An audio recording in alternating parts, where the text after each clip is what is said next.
चलिए बच्चों देखिए क्वेश्चन स्टार्ट करते हैं। क्वेश्चन नंबर 5 यानी कि प्रश्न संख्या 5 स्टार्ट करते हैं। क्या दिया है? निम्नलिखित संख्याओं को अभाज्य गुणनखंड के रूप में व्यक्त कीजिए। ठीक है, दो संख्याएं दे रखी है हमें 3825 और 5005। ठीक है, दो संख्याएं दे रखी है, तो इन संख्याओं के साथ क्या करना है हमको? अभाज्य गुणनखंड के रूप में इनको लिखना है। अभाज्य गुणनखंड मतलब ऐसे नंबर, ऐसे अभाज्य। देखो गुणनखंड भी अभाज्य ही होंगे, ठीक है, एक अभाज्य संख्या तो है ही है, गुणनखंड भी अभाज्य होंगे। मतलब कि ऐसे गुणनखंड किसी और नंबर के, किसी और संख्या के नहीं हो सकते। ठीक है, तो हमारे जो गुणनखंड होते हैं ना वो भी कैसे होते हैं? काइंड ऑफ अभाज्य होते हैं, किसी और के नहीं होते। तो अभाज्य संख्या क्या होती है? वह संख्या जो केवल और केवल एक से और खुद से भाग हो, वह संख्या अभाज्य संख्या कहलाती है।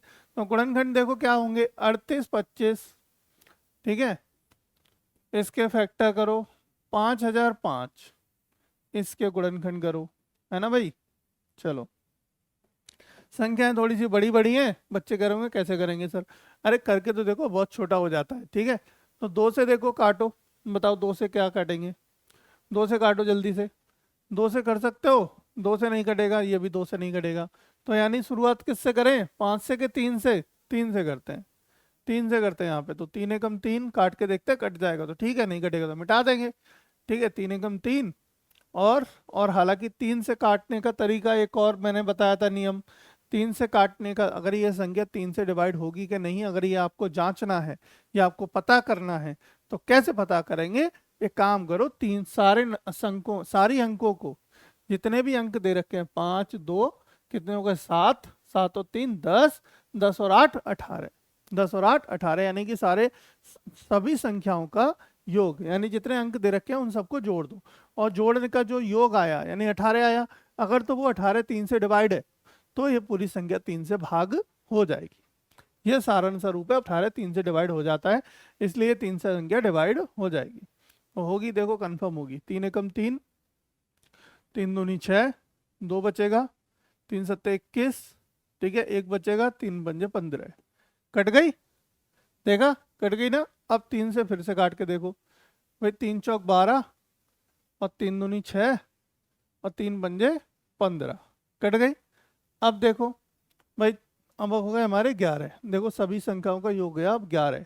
तो अब ये 3 से नहीं कटेगी, अब नहीं कटेगी 3 से, अब 3 से नहीं कटेगी। अब पीछे क्या है? यूनिट प्लेस, यानी कि हमारी इकाई अंक क्या है यहाँ पे? इकाई अंक है 5। तो जब हमारा 0 और 5 होता है तो वो 5 से कट सकता है, तो 5 से काट लो, 5 से काट लो, 5 अट्ठू 40, है ना, 5 अट्ठू 40 और 5 25, 86 बार कट गया।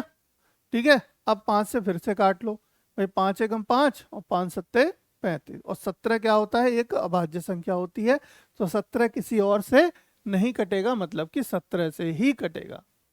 अब देखो इसको 5005 को, 5005 देखो, 5 और 5 10 होते हैं, 3 से नहीं कटेगा, तो किससे कटेगा? 5 से कटेगा, 2 से भी नहीं कटेगा, 3 से भी नहीं कटेगा, 5 से ही कटेगा, 5 से कटेगा। देखो है ना, 5 से काटने का नियम, पीछे का नंबर देखते हैं, इकाई अंक, इकाई अंक 5 होना चाहिए या 0 होना चाहिए।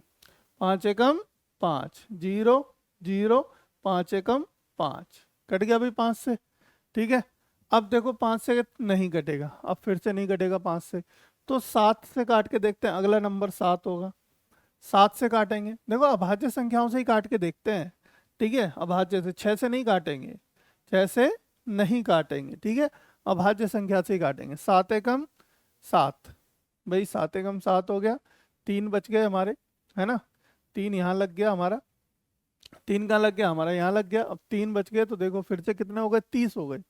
7 एकम 7, 7 दूनी 14, 7 तीन 21, 7 चौक 28, 7 चौक 28, 114 हो गया।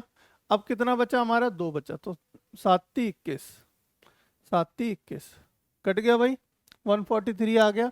अब 143 किससे कटेगा? देखो अब 7 से कटेगा, ये 7 दूनी 14 नहीं कटेगा, है ना, ना कटेगा। तो अब ये 11 से कटेगा, 11 कम 11, 3 बचे, 11 ती 33, और ये कटेगा 13 से।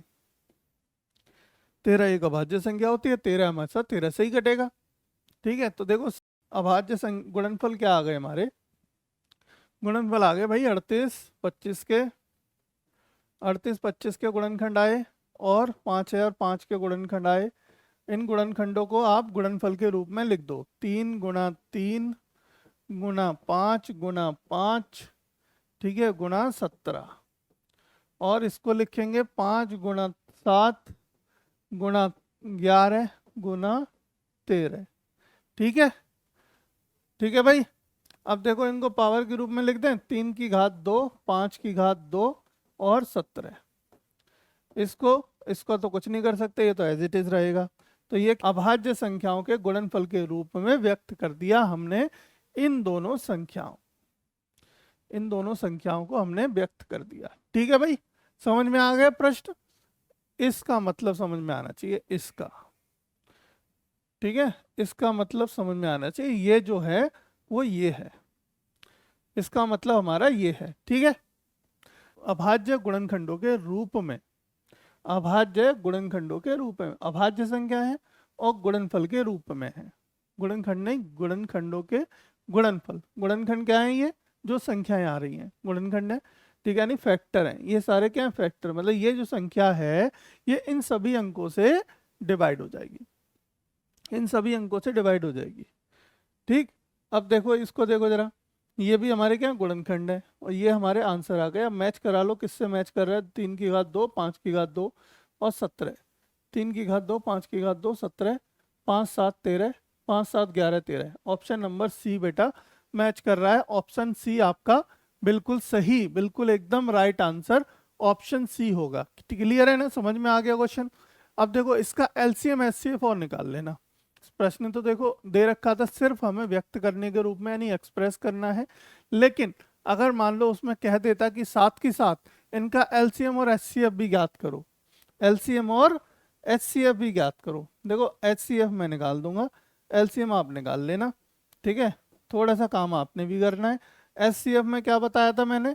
देखो कॉमन नंबर देखते हैं विद लोएस्ट पावर। 3 5 17, 3 5 17, 3 से को 17 नहीं है, 5, सिर्फ 5 मैच कर रहा है विद मिनिमम घात यानी सबसे कम घात यानी 5। तो 5 एक संख्या आ गई जो एचसीएफ आ गया। इसका एचसीएफ क्या आ गया? 5 आ गया। एचसीएफ आ गया 5। अब एलसीएम में क्या देखते हैं? मैंने क्या बताया था? सारी संख्या ले लो विद हाईएस्ट पावर, सारी संख्या ले लो हाईएस्ट पावर के साथ। देखो 5 की 3 है हमारे पास, 3 की घात 2 ले लो, 5 की घात 2 ले लो, 7 ले लो, 11 ले लो, 13 ले लो और 17 ले लो। ये सारे नंबर आ जाएंगे, सभी संख्याओं का गुणा कर दो और सीधा आपका एलसीएम आ जाएगा, वो आपका एलसीएम होगा। ठीक है बेटा, समझ में आ गया? क्वेश्चन कैसे करेंगे? आंसर तो हमने पहले ही निकाल दिया था, दो ही चीजें ऐड ऑन कर दी इसके अंदर कि अगर ये भी पूछ लिया जाए साथ के साथ तो कैसे आप करके आएंगे। ठीक है,